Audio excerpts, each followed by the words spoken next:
Have you ever gone to use your washing machine and it's not working? Or you tried to curl your hair and your curling iron's not working? Or maybe you just went to make some toast and even the toaster's not working. You might have tripped something, and that's when you have to come to your breaker box and figure out what's going on.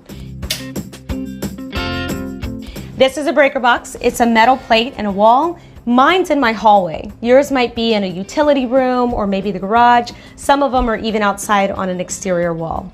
You're gonna come here and pull on it, open it up, and this is revealed on the inside. Breakers are usually labeled to note the room or the major appliance that it's associated with.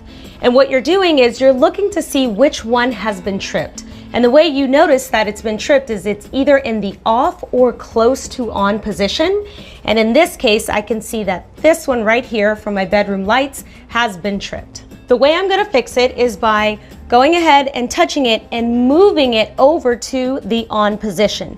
Now, if your breaker has been tripped and it's in the middle of on and off, you wanna first move it all the way to the off position and then bring it on over into the on position.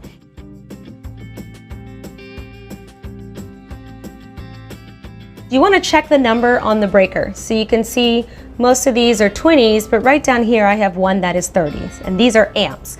Anytime you have a breaker with 30 amps or more, you might want to consider calling a professional rather than addressing it yourself. So in this case, I have 20 amps here, and this is the one that's been tripped, and I feel comfortable doing this myself. So let's go ahead and move this to the on position and see if it fixes everything. So I'm just going to hold on to the switch, and I'm just pulling on it to move it into the on position.